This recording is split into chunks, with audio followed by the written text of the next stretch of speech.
Helo, fy enw yw Lleucu a dwi'n y drydydd flwyddyn yn astudio Gwyddorau Meddygol. Nes i ddewis Bangor oherwydd y gallu astudio rhai modiwlau yn Gymraeg a jyst gwrsio gyda tiwtoriad yn Gymraeg. Hefyd, dwi wedi gwneud traethawd hir fi'n Gymraeg a dwi'n teimlo mwy na ddim di achosi dim anfantais i fi gymaru ar rheini sy'n neud o drwy gyfrwng y Saesneg. Yn ogystal, yn Bangor, dwi'n teimlo bod yna berthynas cryf iawn ac agos rhwng y tiwtoriaid, darlithwyr a'r myfyrwyr, so da chi ddim yn teimlo fel jyst un unigolyn yn ganol môr o bobl, da chi'n berson iddyn nhw. Nes i ddewis Bangor hefyd oherwydd ei leoliad, nad yw'n ddinas fawr iawn, mae'n rhoid y profiad o fyw fewn dref neu dinas, a hefyd, dydym yn bell o'r cefn gwlad, mae yna llefydd gwych i gerdded, mae Parc Eryri mond hanner awr i ffwrdd, a hefyd mae jyst yr ardal o gwmpas sef Sir Fôn yn lefydd hyfryd iawn i fynd am dro.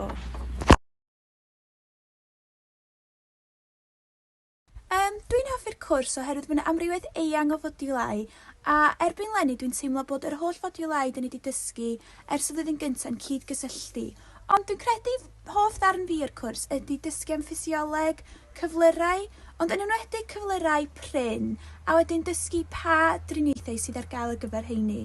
Dwi'n licio am y cwrs ydy, yn Gwyddorau Meddygol, da chi yn dysgu sut i weithio yn y labordy yn y flwyddyn gyntaf ac chydig yn yr ail flwyddyn. Ond erbyn y drydydd flwyddyn, mae'n ffocysu ar waith mwy clinigol ac ar fobl, a dwi'n rili licio'r rhan yna o'r cwrs. Dwi'n rhan o IMCB, sef Undeb Myfyrwyr Cymraeg Bangor. Dwi'n chwarae rygbi IMCB a wedyn di cael cyfle i chwarae rygbi yn erbyn undebau gwahanol ym Bangor. A hefyd ym mhrifysgolion eraill sy'n gyfle gwych i gymysgu gyda'i ffrindiau newydd. A hefyd dwi'n rhan o Gôr IMCB a maen nhw wedi bod yn cystadlu'n Côr Cymru, Eisteddfod yr Urdd a Eisteddfod Rhyngol, sydd eto jyst yn gyfle da i gymysgu a chael hwyl.